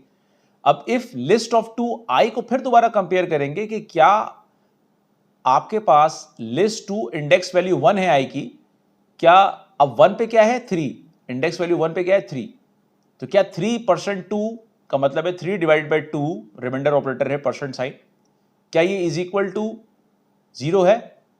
या इसी को हम मॉड्यूलो ऑपरेटर भी कहते हैं। क्या ये इक्वल टू 0 आ रहा है, रिमाइंडर इसका 0 आ रहा है? रिमाइंडर तो 0 नहीं आ रहा 3 डिवाइड बाई 2 पर, तो फिर हम इस कंडीशन में नहीं आएंगे, हम दोबारा से यहां पर आएंगे। अब आई की वैल्यू 1 + 1, पहले 1 थी, अब 1 + 1 क्या हो जाएगी, 2 हो जाएगी, और नंबर ऑफ आइट्रेशंस भी 1 + 1 क्या हो जाएंगे, 2 हो जाएंगी। अब दोबारा से हम वहां पर गए वाइल के लूप में, अब चेक किया कि जी 2 इज लेस देन 7 है, yes 2 is less than 7, again while की कंडीशन ट्रू है। हम फिर आए इफ लिस्ट ऑफ 2 2, यानी कि अब 2 पर क्या है मेरे पास प्लेस हुआ 5, 0 1 2, इंडेक्स नंबर 2 पर क्या है 5 प्लेस हुआ है। क्या 5% 2 इज इक्वल टू 0 है? नो नो नो, 5 रिमाइंडर 2 भी नहीं है, रिमाइंडर ऑपरेटर या इसको मॉड्यूलो ऑपरेटर कहते हैं, ये भी 2 के इक्वल नहीं है, 0 के इक्वल नहीं है, क्योंकि जब हम 5 को डिवाइड करते हैं 2 से तो वो कंप्लीटली डिविजिबल नहीं होता। तो फिर हम इफ की कंडीशन को बाईपास करेंगे और यहां पे आई की वैल्यू को इंक्रीज करेंगे, 1 का इंक्रीमेंट किया। तो ये देख रहे हैं हम, ये लीनियर सर्चिंग कर रहे हैं, एक सीक्वेंस में सर्चिंग कर रहे हैं, एक एक आइटम को सर्च कर रहे हैं, चेक कर रहे हैं, उससे कंपेयर कर रहे हैं, that is called linear searching. इसी को लीनियर सर्चिंग कहा जाता है।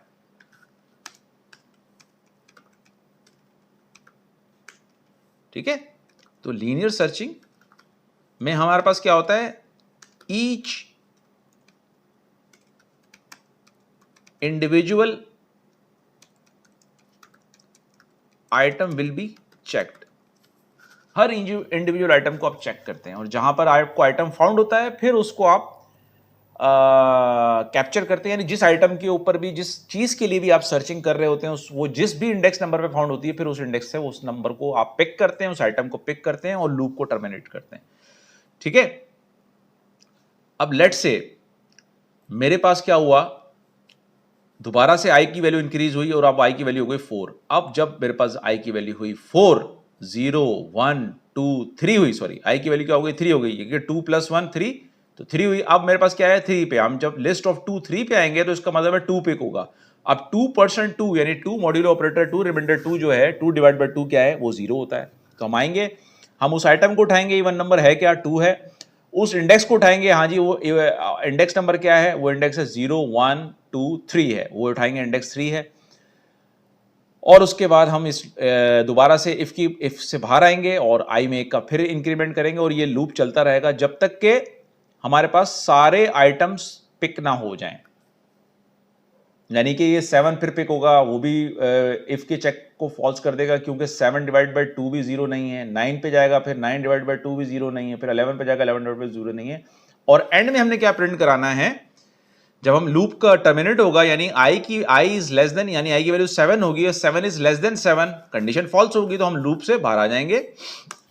लूप से बाहर आकर हमने क्या प्रिंट कराना है, प्रिंट, फिर हमने चेक करना है क्या आपको इवन नंबर मिला है या नहीं मिला है। इफ इवन नंबर की वैल्यू नॉट इक्वल टू 0 है कि नहीं है, क्योंकि मैंने उसकी इनिशियल वैल्यू क्या सेट की थी, मैंने इनिशियल वैल्यू सेट की थी 0, तो अगर तो इस लिस्ट में उसको इवन नंबर मिलेगा तो वो 0 की जगह पर उस इवन नंबर को सेट कर देगा यहां पर। ठीक है, तो अगर तो इवन नंबर होगा तो इवन नंबर में आ जाएगा, यानी नॉन जीरो वैल्यू आ जाएगी, और अगर इवन नंबर नहीं होगा तो वैल्यू जो है वो 0 ही रहेगी भाई। ठीक है, तो अब हमने ये चेक करना है if even number is not equal to 0, अगर even number not equal to 0 है तो प्रिंट करें कि इवन नंबर मिल गया है हमें। इसका मतलब है इवन नंबर, और वो इवन नंबर प्रिंट करा लें आप जो भी है। इसको फॉर्मेटेड स्ट्रिंग बनाते हैं।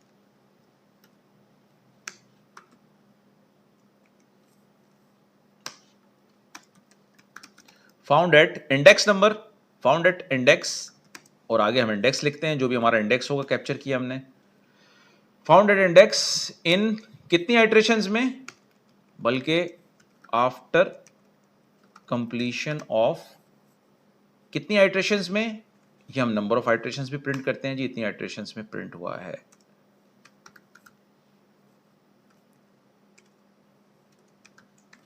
ठीक है, इतनी नंबर ऑफ आइट्रेशंस में हमारे पास ये प्रिंट हुआ। अच्छा, अगर लेट्स से कि हमें कोई भी इवन नंबर नहीं मिलता एल्स, तो हम क्या प्रिंट करते कि जी प्रिंट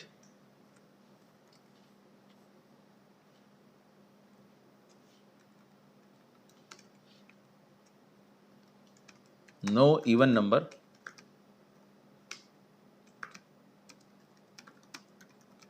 फाउंड आफ्टर कंप्लीशन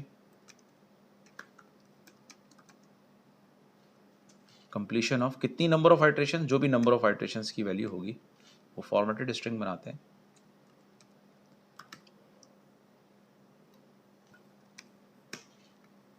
ठीक है जी, नहीं कोई मिला भाई हमें। ठीक है, किस कंडीशन में, जब हमें इवन नंबर की वैल्यू नॉन जीरो वैल्यू नहीं बल्कि जीरो हो। ठीक है, अगर तो वो नॉट इक्वल टू जीरो हो तो इवन नंबर मिल गया, और अगर जीरो हो तो इवन नंबर नहीं मिला हो, फिर भी हम ये प्रिंट कर देंगे। ठीक है जी, अच्छा जनाब, तो अब हम इस प्रोग्राम को चलाते हैं और देखते हैं इसकी क्या आउटपुट आती है। ठीक है जी, ये हमने चलाई, हमें क्या मिला, वो कह रहा है जी even number 2 found, even number 2 found. अब हम जरा लिस्ट को देखते हैं अपनी। जैसे कि हमने देख लिया था कि इसमें एक ही इवन नंबर है, वो 2 है, और वो हमें मिल गया। ठीक है, इवन नंबर 2 फाउंड। फिर क्या कह रहा है, फाउंड एट इंडेक्स नंबर 3। बिल्कुल सही है, क्योंकि इंडेक्स नंबर 3 पे मिलना है ना इसने, क्योंकि इंडेक्स में वैल्यू क्या असाइन हुई होगी, 3 असाइन हुई होगी। वो कैसे, देखें आपके पास क्या हुआ कि जब उसको इवन नंबर मिला तो उसने उस इवन नंबर को इवन नंबर में स्टोर किया, और उसकी जो भी करंट इंडेक्स वैल्यू थी, यानी जो भी उसकी इंडेक्स वैल्यू थी, वो इंडेक्स में स्टोर की। ठीक है, तो इंडेक्स में अगर आप देखें तो क्या स्टोर हुआ होगा जब उसको इवन नंबर ये मिला होगा, इंडेक्स है 0 बेस इंडेक्स आएगा, 0 1 2 3, यानी कि 2 इटसेल्फ इवन नंबर है और उसका इंडेक्स क्या है, 3 है। तो देखें यही प्रिंट हुआ है हमारे पास, even number 2 found at index number 3। ठीक है, यही प्रिंट हुआ है। अच्छा, आफ्टर कंप्लीशन ऑफ 7 आइट्रेशंस, वही जितनी नंबर ऑफ लेंथ कितनी है एरे की, 7 है, तो आई की वैल्यू कहां तक गई होगी, 7 आइट्रेशंस कंप्लीट करके, यानी उसने एक एक आइटम को सर्च किया है, एक एक आइटम को देखा है, इसको देखा, फिर इसको देखा, फिर इसको देखा, फिर इसको देखा, फिर इसको देखा, फिर इसको देखा, फिर इसको देखा। तो कितनी आइट्रेशंस कंप्लीट की लीनियर सर्च ने, 7 आइट्रेशंस कंप्लीट की। तो आफ्टर 7 आइट्रेशन उसको क्या मिल गया, उसने प्रिंट किया इवन नंबर मिल गया है मुझे, और वो इस इंडेक्स नंबर पर है, एक इवन नंबर मिला है 2, और वो इस इंडेक्स नंबर पर है।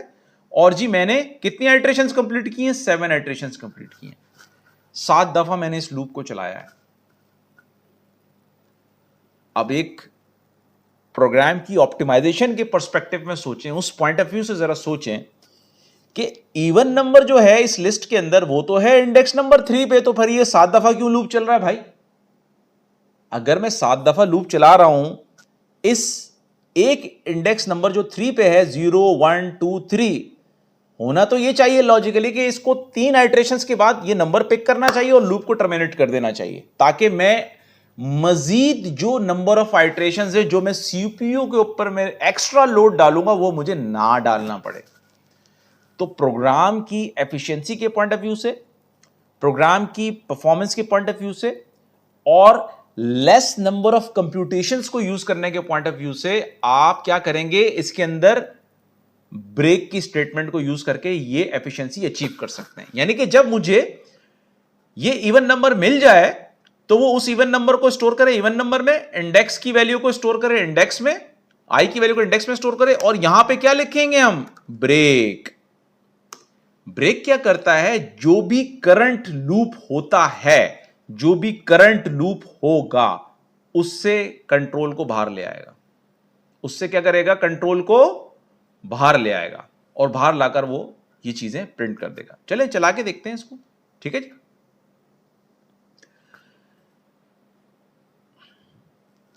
अभी क्या हुआ, अब देखें, सेम प्रोग्राम चला है, सेम प्रोग्राम चला है, आइटम इवन नंबर उसको 2 ही मिला है, फाउंड इंडेक्स नंबर 3 पे ही हुआ है, इंडेक्स नंबर 3 पे ही हुआ, 0 1 2 3, लेकिन आफ्टर कंप्लीशन ऑफ 3 आइट्रेशंस। तो इसका मतलब है इसमें सिर्फ 3 आइट्रेशंस तक ही ये लूप चला, और 3 आइट्रेशन में जैसे ही उसको वो हमारा नंबर मिला, उसने लूप को ब्रेक कर दिया। 7 9 और 11 को कंपेयर करने की जरूरत ही नहीं है। तो यहां से आपने क्या किया, 3 सीपीयू साइकिल्स को आपने सेव कर लिया। नाउ अब आप यहां पे लिख सकते हैं,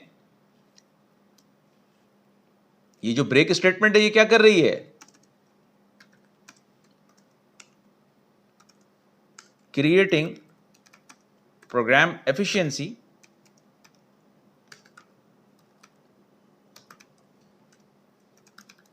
and saving extra computational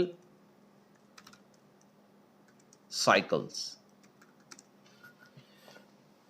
ठीक है, तो जो एक्स्ट्रा कंप्यूटेशनल साइकिल्स थे उनको मैंने इस ब्रेक स्टेटमेंट को यूज करके सेव कर लिया, और ये मैं आपके सामने प्रूफ ये है। तो आपने देखा किस तरीके से मैंने कंप्यूटेशनल साइकिल्स को सेव किया बाय यूजिंग ब्रेक स्टेटमेंट। तो इस तरह के सिनेरियोज में, इस तरह की सिचुएशंस में जहां पर आपको पता हो कि जी आप वो टारगेट अचीव कर चुके हैं जो आप अचीव करना चाह रहे थे, अब मजीद आपको कंप्यूटेशन परफॉर्म करने की जरूरत नहीं है, तो इन दैट सिचुएशन आप ब्रेक स्टेटमेंट को यूज करके लूप को, अल्टरनेटिव जो फ्लो है उसको ब्रेक कर सकते हैं।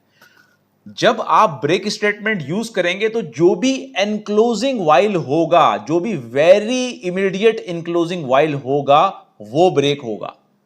तो इस ब्रेक स्टेटमेंट का जो वेरी इमीडिएट लूपिंग साइकिल है वो कहां से चल रहा है, वो लूप वाइल से चल रहा है। तो इस वक्त ये किसके लूप को ब्रेक करेगा, किसके फ्लो को ब्रेक करेगा, इस वाले वाइल के लूप के फ्लो को ये ब्रेक स्टेटमेंट ब्रेक कर देगी, और आपको लूप से बाहर निकालकर जो भी लूप के बाहर स्टेटमेंट होगी उस पर ले जाएगी। यानी कि अब हमारे पास लूप के बाहर क्या स्टेटमेंट है, इफ की है, इफ हम ये चेक कर रहे हैं even number is equal not equal to 0 है, तो इवन नंबर प्रिंट करो, उसका इंडेक्स नंबर प्रिंट करो, और after completion of iterations print करो। ठीक है, तो आपने देखा हमने किस तरीके से आइट्रेशंस को सेव किया अपने, जहां पे 7 आइट्रेशंस होनी थी वहां पर हमारी 3 आइट्रेशंस हुई हैं, तो 4 आइट्रेशंस मैंने बचा ली, सॉरी 3 आइट्रेशंस मैंने बचा ली आपकी, है ना। तो ये जो मैंने आइट्रेशन सेव की, ये जो एक्स्ट्रा आइट्रेशन 4 जा रही थी, ये जो सेव की हैं, ये किस वजह से हुआ, ये इस वजह से हुआ कि जी हमने ब्रेक स्टेटमेंट को यूज कर लिया। अगर हम ये ब्रेक स्टेटमेंट नहीं यूज करते तो भी काम हमारा हो जाएगा, आइटम फाउंड हो जाएगा, इंडेक्स नंबर 3 पे ही फाउंड होगा। यहां पे भी देखें आइटम फाउंड हो गया 2, इवन नंबर पिक कर लिया, इंडेक्स नंबर 3 पे ही किया। लेकिन फर्क क्या है, फर्क ये आया कि पहले वाले केस में हमारी जो लॉजिक थी वो 7 आइट्रेशंस में कंप्लीट हो रही थी, दूसरे वाले केस में 3 आइट्रेशंस में कंप्लीट हो रही है। तो ये पूरा एक इसका जिसे कहते हैं कि सिनेरियो है, सिचुएशन है, जहां पर आप ब्रेक की स्टेटमेंट को यूज करके जो भी वेरी इमीडिएट लूपिंग स्ट्रक्चर होगा उसको, उसके लूप को, उसके साइकिल को ब्रेक करके एक्स्ट्रा कंप्यूटेशनल साइकिल्स को बचा सकते हैं, प्रोग्राम की एफिशिएंसी को इंक्रीज कर सकते हैं। ठीक है, तो बेस्ड ऑन द कंडीशन इनको यूज किया जाता है प्रोग्राम को एफिशिएंट बनाने के लिए। ठीक है, तो ये हमने देखा कि जी ब्रेक स्टेटमेंट को हम यूज करके इस तरीके से यूज कर सकते हैं लूपिंग स्ट्रक्चर में, आइटरेटिव स्ट्रक्चर में, उसके फ्लो को ब्रेक करने के लिए जब हमें डिजायर्ड आइटम मिल जाए। कुछ हमने लीनियर सर्च के बारे में देखा कि हाँ भाई लीनियर सर्च में भी हम ऑप्टिमाइजेशन को ला सकते हैं, बजाय इसके कि मैं हर इंडिविजुअल आइटम को पिक करूं, मुझे जो आइटम सर्च करना है अगर वो मिल जाता है मुझे अर्ली, तो देन मुझे एक्स्ट्रा कंप्यूटेशनल साइकिल परफॉर्म करने की जरूरत नहीं, मैं वहीं पे अपने लूप को ब्रेक करके लीनियर सर्चिंग को भी ब्रेक कर दूं। ठीक है, तो इस तरीके से हमने ये देखा कि ब्रेक स्टेटमेंट को यूज करते हैं। अब हम ये देखते हैं कि जी कंटिन्यू स्टेटमेंट को कैसे यूज करते हैं और कंटिन्यू क्या काम करता है। ठीक है, तो उस करते हैं और ये चेक करते हैं कि जी इसमें हम कैसे इसको यूटिलाइज कर सकते हैं कि कंटिन्यू स्टेटमेंट को देखें कि किस तरह से यूटिलाइज होती है और इसको किस तरह यूज किया जाता है लूपिंग स्ट्रक्चर्स में। तो ठीक है, अभी हम देखते हैं कि किस तरीके से हम जो है वो कंटिन्यू को यूज करते हैं लूपिंग स्ट्रक्चर्स में और उसका क्या बेनिफिट होता है। ब्रेक को हमने देख लिया, अब हम ज़रा कंटिन्यू को भी देखते हैं। तो हम क्या करते हैं, अपने इस पार्ट ऑफ द प्रोग्राम को कमेंट आउट कर देते हैं और मैं आपको बताता हूँ कि किस तरीके से आप कंटिन्यू को यूज़ करें, उसका क्या बेनिफिट होगा। देखिए जी, तो हम क्या करने जा रहे हैं कि कंटिन्यू को यूज़ करने जा रहे हैं। तो जो कंटिन्यू है हमारे पास, कंटिन्यू यूज़ करते हैं, we use it to skip certain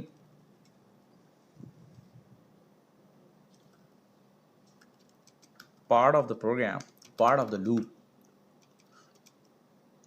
either for or while loops.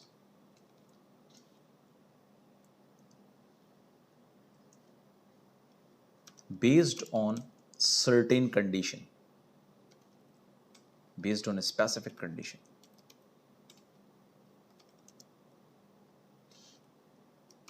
Definitely the condition will be the Boolean condition, okay?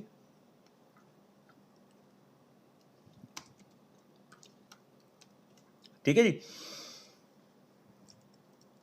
तो हम किसी स्पेसिफिक कंडीशन के ऊपर अगर हमें सिनेरियो सिचुएशन ऐसी हो कि जी हमें सिर्फ एक स्पेसिफिक कंडीशन को चेक करना है, बेसिकली ये आपके एक तरीके से इस तरह समझ लें कि बाकी प्रोग्राम के आपको लॉजिक को एग्जीक्यूट करने की ज़रूरत नहीं है। अगर आपको वो स्पेसिफिक कंडीशन मिल हो जाती है तो आप आइट्रेशन को स्किप कर दें और आप नेक्स्ट आइट्रेशन पर चले जाएं। तो इससे भी आप कुछ परसेंट ऑफ कंप्यूटेशन को सेव कर सकते हैं। तो ये काम कैसे होता है, इसको एक दफ़ा प्रैक्टिकली करके देखते हैं, उस सिचुएशन को समझते हैं कि यार क्या सिचुएशन होगी भाई जिसमें हम इसको कंटिन्यू स्टेटमेंट को यूज़ करेंगे in order to skip a specific or a certain part of the loop. तो वो कैसे करते हैं जी, वो देखते हैं ऐसे कि लेट्स से कि मेरे पास जी एक नंबर्स की एरे है या लिस्ट है, लिस्ट ऑफ नंबर्स है, लिस्ट नम है, लिस्ट अंडरस्कोर नम है, नेम नहीं नम है, लिस्ट नम है। इसमें मेरे पास कुछ नंबर्स हैं, 1 है, लेट्स से -2 है, 3 है, 5 है, -6 है, 7 है, 9 है और लेट्स से जी के मेरे पास 10 है या -10 ले लेते हैं, लेट्स से चलिए 10 ले लेते हैं, ठीक। अच्छा, अब मुझे पता है कि ये जो मेरे पास लिस्ट ऑफ पॉजिटिव नंबर है, लिस्ट ऑफ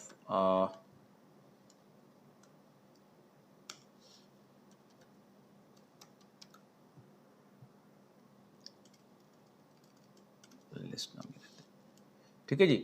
अच्छा जी, अब मेरा टास्क ये है कि मैंने इसमें जैसे ही इस लिस्ट में मैं लीनियर सर्च अप्लाई करता हूं, नाउ अप्लाइंग डेटा स्ट्रक्चर, क्या एक बहुत important operation, applying linear searching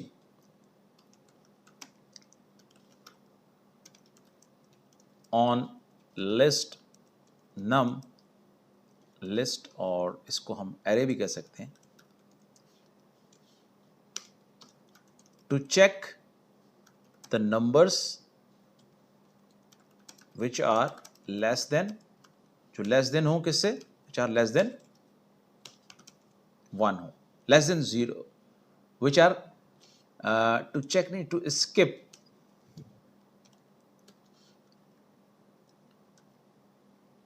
less than 0, जो लेस देन 0 हो वो नंबर मुझे स्किप करना है। ठीक है जी, ये मेरी लॉजिक है जो मैंने बिल्ड करनी है। ये मुझे टास्क दिया गया है कि आपको, आपके पास एक लिस्ट है, लेट से यूजर का डेटा है आप एक एचआर डिपार्टमेंट की या एक ऑर्गेनाइजेशन की, एक कंपनी के आईटी डिपार्टमेंट में काम करते हैं और आपके पास एम्प्लॉयज़ की सैलरी आई है, इसको और ज़्यादा मीनिंगफुल बना लेते हैं कि एम्प्लॉयज़ की सैलरीज आई हैं और उनको आपने प्रिंट करना है, लेकिन उन एम्प्लॉयज़ की सैलरीज में कुछ एररनियस डेटा भी इनपुट हो चुका है।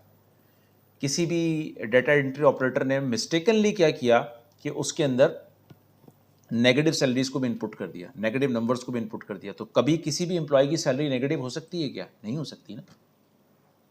तो इसका मतलब है ये एक ऐसा डेटा है जो कि एररनियसली, मिस्टेकनली मेरे प्रोग्राम में, मेरी एरे के अंदर आ गया। अब मुझे इसको फिल्टर आउट करना है, मुझे तो फिल्टर आउट करना है, मुझे तो स्किप कराना है। ये डेटा तो मैं ला ही नहीं सकता पेरोल के ऊपर। मैं अपने प्रोग्राम में कैसे प्रिंट कराऊंगा कि ये एम्प्लॉय की सैलरी जो है वो नेगेटिव है? ऐसा तो हो ही नहीं सकता। तो इस पर्पस के लिए मैं क्या करूंगा, अब एज्यूमिंग के मेरे पास डाटा तो आ गया है, लेकिन मुझे इसको फिल्टर आउट करना है, इसमें से निकालना है नेगेटिव नंबर्स को, जो नंबर्स लेस देन जीरो है उनको निकालना है। तो वो मैं कैसे करूंगा? उसको करने के लिए मैं स्किप को यूज करूंगा। और वो कैसे करूंगा? सबसे पहले मैं लीनियर सर्च अप्लाई करूंगा। कैसे अप्लाई करूंगा जी? फॉर का लूप लेंगे, फॉर लिस्ट का, इसको हम कह सकते हैं लिस्ट of employee salaries। ठीक है जी। लेट से इसको हम और मीनिंगफुल बनाते हैं, इसको 1000 कहता हूं, ये -2000 है, ये 3000 है, ये 5000 है, ये -6000 है, ये 7000 है, ये 9000 है, ये 10000 है। ठीक है जी। तो इफ मैं चेक करूंगा for x in list, list क्या है मेरे पास? List of employ salaries. Okay, तो आपको पता है जब फॉर लिस्ट पे लगाते हैं तो लिस्ट, फॉर इन लिस्ट क्या करता है? ये आइटरेबल ऑब्जेक्ट है, तो ये एक एक एलिमेंट को एक्सेस करेगा और वो एक्स को असाइन करेगा। और यहां पे मैं ये चेक करूंगा if list of salaries is less than zero. अगर list of salaries less than zero हो, यानी नेगेटिव नंबर ही होगा ना जो लेस देन जीरो होगा, ये हमें पता है मैथमेटिकली कि जो नेगेटिव नंबर्स होते हैं वो लेस देन जीरो होते हैं जितने भी। तो अगर जब -2000 आएगा और -6000 आएगा तो वो उस आइटम को प्रिंट ना करे, उसको प्रिंट ना करे, बल्कि उसमें क्या करे? बाकी रिमेनिंग पार्ट को स्किप कर दे लूप के और कंटिन्यू करे। और क्या करे? कंटिन्यू करे, उसको स्किप कर दे।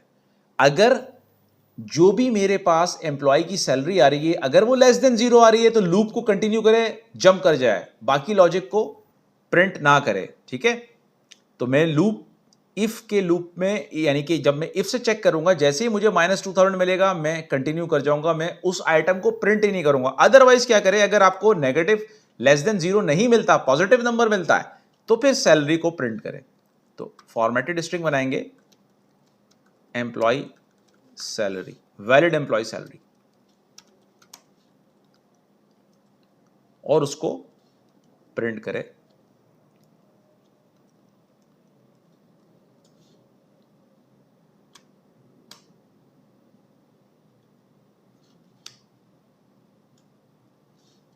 ठीक है, अच्छा जी। यहां पे ये लिस्ट ऑफ एम्प्लॉय सैलरी नहीं, बल्कि लिस्ट ऑफ एम्प्लॉय तो आइटरेबल्स है ना, उसका एक एक आइटम तो किस में आ रहा है? मेरे पास एक्स में आ रहा है। तो एक्स की वैल्यू को चेक करेंगे। If x is less than zero then continue करे। ठीक है, तो क्या करे? कंटिन्यू करे, यानी कि जो भी मेरे पास एम्प्लॉय की सैलरी आ रही है अगर वो पॉजिटिव आ रही है तो वो उस सैलरी को प्रिंट कर दे। अगर वो पॉजिटिव नहीं आ रही, लेस देन जीरो आ रही है, नेगेटिव है, इनवैलिड सैलरी है, तो कंटिन्यू करे लूप के ऊपर, नेक्स्ट आइटम के ऊपर चला जाए। ठीक है, उस नेगेटिव सैलरी को प्रिंट ही ना करे। तो अभी देखते हैं हम इस प्रोग्राम को चलाकर मेरे पास क्या आता है। तो मेरे पास कोई भी नेगेटिव सैलरी प्रिंट नहीं होनी चाहिए। पहले हम चला के देख लेते हैं, सबसे पहले स्क्रीन को क्लियर कर लेते हैं। तो मेरे पास क्या हुआ? कोई नेगेटिव सैलरी आई? कोई भी नेगेटिव सैलरी नहीं आई। वैलिड एम्प्लॉय सैलरीज आई। पहली आई 1000, 1000 इज लेस देन जीरो है? नहीं, 1000 लेस देन जीरो नहीं है। तो आइट्रेशन, तो फिर मैं कहा क्या करूंगा? ये चेक फेल हो गया एफ का। मैं कहा आऊंगा, यहां पर आऊंगा और वैलिड एम्प्लॉय सैलरी 1000 प्रिंट कर दूंगा। अब दोबारा से जब मैं लूप के ऊपर जाऊंगा तो लिस्ट ऑफ एम्प्लॉय ये एक आइटरेबल एक लिस्ट है और फॉर के लूप में यूज हुआ हुआ है, तो अब ये नेक्स्ट आइटम पिक करेगा -2000 को। जब -2000 एक्स को असाइन होगा तो सबसे पहले ये चेक होगा if -2000 is less than 0, yes, -2000 is less than 0, in that case क्या होगा, मेरे पास ये प्रिंट की स्टेटमेंट एग्जीक्यूट ही नहीं होगी बल्कि कंटिन्यू का स्टेटमेंट एग्जीक्यूट होगा। और ये कंटिन्यू का स्टेटमेंट क्या करेगा, मेरे प्रोग्राम के फ्लो को, जो रेस्ट ऑफ द फ्लो है इसके बाद इफ के बाद प्रिंट को, वो उसके ऊपर जाएगा ही नहीं बल्कि जंप करेगा कहां पर, दोबारा से लिस्ट ऑफ एम्प्लॉय सैलरी पे, कि उसको कहेगा कि तुम नेक्स्ट आइटम पिक करो, यानी नेक्स्ट आइटरेशन रन करो। तो जो रिमेनिंग आइटरेशन में मेरे पास स्टेटमेंट लिखी हुई थी प्रिंट की, वो चलेगी ही नहीं, वो स्किप हो जाएगी। तो हम कंटिन्यू कब यूज करते हैं कि जब हमें कुछ पार्ट ऑफ द प्रोग्राम को क्या कराना हो, स्किप कराना हो, बेस्ड ऑन स्किप कराना हो बेस्ड ऑन सर्टेन कंडीशन और स्पेसिफिक कंडीशन।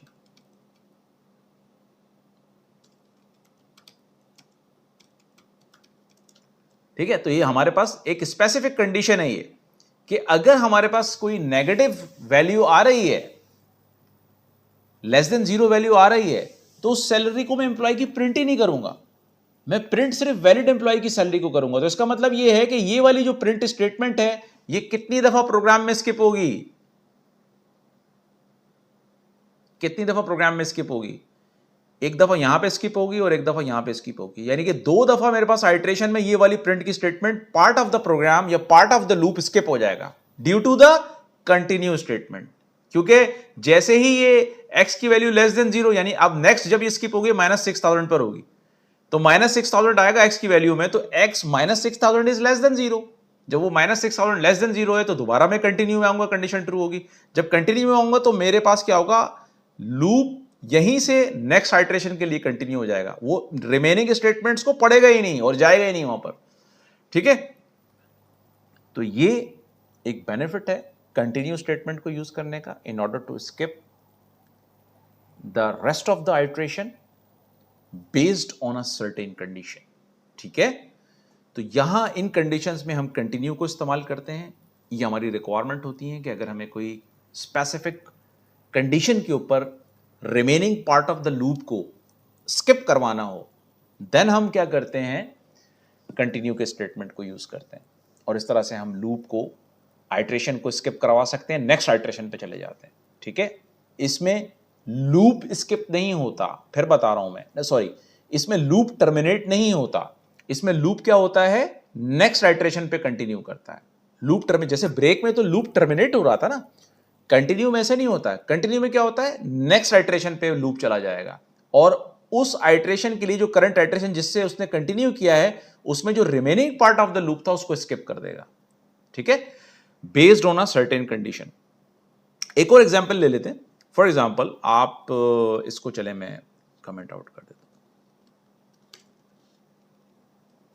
भाई आप क्या करना चाहते हैं, आपके पास लेट्स से कि 1 से लेके 10 तक आप प्रिंट कराना चाहते हैं फॉर के लूप में, फॉर आई इन रेंज, अब ये रेंज से, फॉर रेंज से चलाते हैं 1 to 11। अब मैं चाहता ये हूं कि सिर्फ और सिर्फ मेरे पास जो है वो ऑड नंबर्स, मेरे पास सिर्फ और सिर्फ इवन नंबर्स प्रिंट हो। जैसे जैसे लेट्स से सबसे पहले तो हम ये चलाते हैं आई, ठीक है, आई। अब मैं इस प्रोग्राम को रन करता हूं, सबसे पहले CLS कर लें, स्क्रीन क्लियर। अभी मेरे पास क्या होगा कि 1 से लेके और 10 तक ये प्रोग्राम चलेगा, 1 से लेके और 10 तक ये प्रोग्राम चलेगा, 1 2 3 4 5 6 10 तक। अब इस लिस्ट के अंदर 1 से लेके 10 तक में क्या क्या है मेरे पास भाई, इसमें मेरे पास जो है वो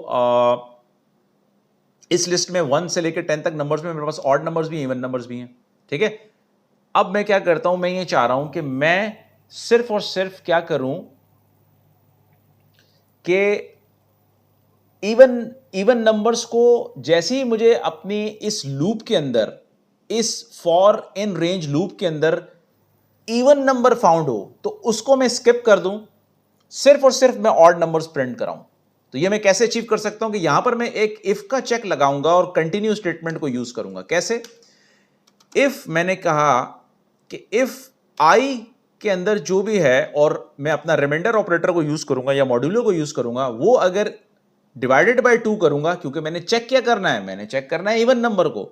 मुझे ये पता है कि जब भी कोई इवन नंबर होता है तो जब भी उसको हम 2 से डिवाइड करते हैं तो वो कंप्लीटली डिवाइड होता है और रिमाइंडर क्या आता है, 0 आता है। तो अगर ये कंडीशन हो तो आपने कुछ भी प्रिंट नहीं करना, आपने क्या करना है, कंटिन्यू करना है। ठीक है, दोबारा से इस आइट्रेशन को स्किप कर दीजिएगा, नेक्स्ट आइट्रेशन पे चले जाएं। ठीक है, और अदरवाइज आप क्या करेंगे, प्रिंट कर दें स्टेटमेंट को, यानी कि जो भी आई की वैल्यू उसको प्रिंट कर दें। तो अब देखिए, पहले आपके पास 1 से लेके 10 तक प्रिंट हुआ, including odd numbers, including even numbers. Now what will be printed now? तो अब क्या होगा जी, कि अब सिर्फ और सिर्फ मेरे पास ऑड नंबर प्रिंट होने चाहिए, क्योंकि मैं इवन नंबर्स को स्किप करवा रहा हूं, पार्ट ऑफ द प्रोग्राम को स्किप करवा रहा हूं इवन नंबर्स की फाइंडिंग के ऊपर। चलाएं दोबारा प्रोग्राम को। क्या प्रिंट हुआ? 1 3 5 7 9। क्या 2 प्रिंट हुआ? नहीं। क्या प्रिंट हुआ 4? नहीं। क्या प्रिंट हुआ 6? नहीं। क्या प्रिंट हुआ 8? नहीं। क्या प्रिंट हुआ 10? नहीं। क्यों नहीं हुआ? क्योंकि मैंने पार्ट ऑफ द प्रोग्राम को स्किप करवाया है बेस्ड ऑन दिस कंडीशन। और वो कैसे स्किप कराया? कंटिन्यू के थ्रू। जैसे ही उसको इवन नंबर मिलता है वो इफ के चेक में आता है और यहां पर उसको कंटिन्यू स्टेटमेंट मिलती है, वापस वो लूप के ऊपर जाता है, 1 का इंक्रीमेंट करता है, क्योंकि रेंज का जो बिहेवियर है 1 का इंक्रीमेंट करता है, आई को असाइन करता है और अपर बाउंड से चेक करता है कि आई लेस देन अपर बाउंड है। यस, आई लेस देन अपर बाउंड है, तो वो नेक्स्ट नंबर के ऊपर आता है।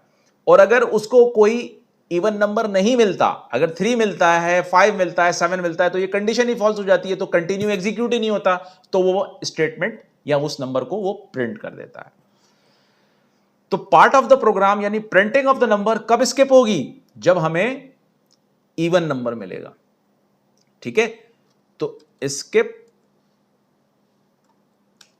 The printing of numbers when we found even number. Skip the printing of numbers using, ये लिखें याद रखने के लिए, इस तरह से डॉक्यूमेंट किया करें अपने प्रोग्राम्स को। जो भी कंसेप्ट आप समझते हैं, सीखते हैं, डॉक्यूमेंट किया करें। इससे आपके एक तो स्ट्रांगली कॉन्सेप्ट बहुत स्ट्रांग हो जाएंगे, बहुत अच्छे हो जाएंगे और आपको चीज़ें याद रहेंगी। जब कभी भी प्रोग्राम को दोबारा से देखेंगे तो प्रोग्राम की रीडेबिलिटी भी अच्छी होगी। जो अगर किसी और फ्रेंड के साथ, अपने किसी और प्रोग्रामर के साथ, किसी और कोलीग के साथ शेयर करना चाहेंगे तो उसके अंदर भी ये होगा कि आपको जो आपका सीनियर प्रोग्रामर है या कोई आपका कोलीग प्रोग्रामर है वो भी इस प्रोग्राम को पढ़ेगा और उसको लॉजिक समझ में आ जाएगी कि आपने लिखा क्या। तो प्रोग्राम की रीडेबिलिटी का फायदा ये होता है। तो skip the printing of numbers using continue statement when we found an even number. जैसे ही हमें इवन नंबर मिलता है हम क्या करेंगे, इसको हम कंटिन्यू करें। तो इस तरह से हाँ आप क्या कर सकते हैं, certain part of the loop को स्किप करवा सकते हैं यूजिंग कंटिन्यू स्टेटमेंट। तो ये हमने कंटिन्यू स्टेटमेंट के, ब्रेक स्टेटमेंट के मुख्तलिफ यूटिलाइजेशंस देखें। तो इंशाल्लाह जो नेक्स्ट हमारी क्लास होगी उसके अंदर हम नेस्टेड लूप्स को पढ़ेंगे कि फॉर के अंदर हम नेस्टेड लूपिंग कैसे कर सकते हैं, वाइल के अंदर हम नेस्टेड लूपिंग कैसे कर सकते हैं। एंड आफ्टर दैट फिर हम जो है फंक्शंस पे मूव हो जाएंगे। फिर हमारी आहिस्ता आहिस्ता अब हम क्या कर रहे हैं, प्रोग्राम पाइथन की बेसिक्स से मूव कर रहे हैं एडवांस पाइथन की तरफ। तो इंशाल्लाह नेक्स्ट क्लास जो होगी, नेक्स्ट लेक्चर जो होगा, उसके अंदर हम nested for loop, nested while loop and functions पर मूव हो जाएंगे कि पाइथन में फंक्शंस कैसे बनाए जाते हैं। यहाँ तक अगर आपको कोई चीज़ समझ में नहीं आई हो तो आप हमारे यूट्यूब चैनल के ऊपर जो टेकवर्स 51 का है उसको ज्वाइन करने के बाद इस लेक्चर की वीडियो के कमेंट बॉक्स में लिख के पूछ सकते हैं। हम दोबारा से नेक्स्ट लेक्चर के अंदर एक्सप्लेन